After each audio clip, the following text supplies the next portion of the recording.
大家好，比特币最近不受传统金融市场崩盘的影响，已经体现出 BTC 的韧性。它是金融世界里金字塔最顶端的产物，要我怎么吹它多好多好，讲不来哦。反正还是以实际行动 HODL BTC， 不要怕下跌。包括这1-2年一路买进或者是做多的利润，我是继续持有。那等下来聊聊 BTC， 估计还会涨 N 倍。国语很烂，感谢点赞，或者新粉丝也可以加入我们 Discord 交易群。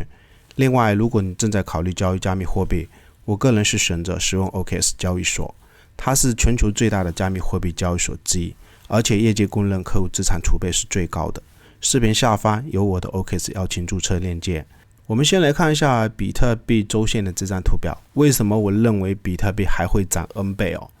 那我们来看一下比特币历史上的产量减半。这个位置是2024年的4月份，当时比特币产量减半，或者是在之前底部 20K 左右的时候，也是一路希望朋友们，产量减半之前，比特币往往历史的经验，它会提前上涨。因为我们看一下2020年，当时这个位置比特币产量减半，也是提前1年的时间，在2019年的3000美金、4000美金，或者是5000美金，你应该一路去买进比特币。包括我们看一下比特币在2016年当时这个位置产量减半，那减半之前的底部也是一样，你一有资金就要反正去 all in 这个比特币，一路买进这个比特币。所以我们回顾了比特币在历史上产量减半之前的上涨，或者是它的底部，那么看一下它的上涨空间。2015年涨到这个位置产量减半，就是昨天跟大家聊到的当时这个位置的高点，比特币是涨了接近 300% 左右。或者是我们看一下2019年当时比特币的底部涨到产量减半是在这个位置哦，或者是我们画到这个高点，它也是涨了接近 300%。 或者是我们再看一下，就是比特币2023年启动的这一波牛市，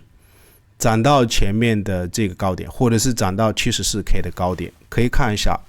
产量减半时间是在这个位置，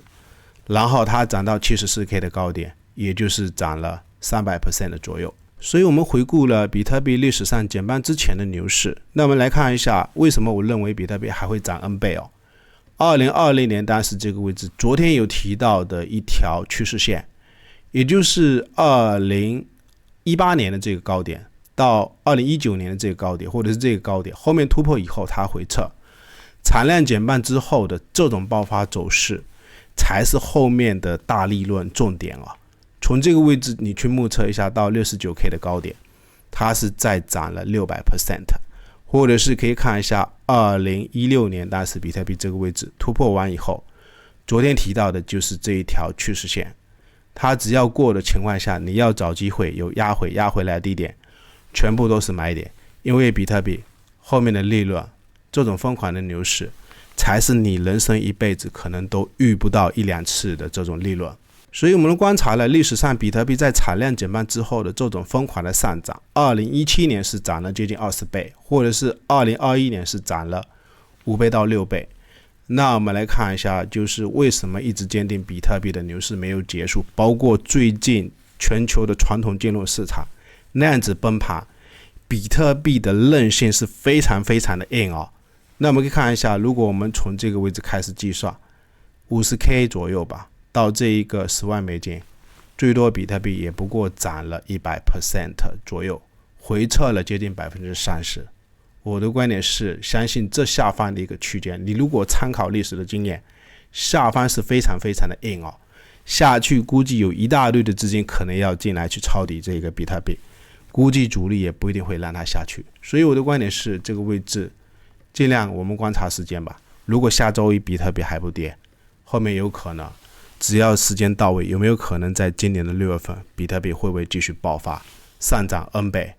然后我们来看一下比特币日线的这张图表，链上金鱼的数据就不聊了，一天转出一天又转进。那这个位置比特币受到传统金融市场的影响感觉也不大啊。或者是我们再观察一下，就是前面 50K 到这个 53K 的低点，以及这一个 76K 的低点，这一次也是同样两只脚已经撑了有几天了。那我也不确定它到底主力会不会再下去，如果真的下去的情况下，还有一点就是从 50K 左右到11万美金回撤 0.382 的位置，其实短期也是在支撑哦。或者是坏一点的情况，朋友们去观察一下，如果这个位置真的撑不住，还有一个点位，它这个黄金比例 0.5 的位置，也就是接近前面 74K 的高点。最后感谢大家收看，对我们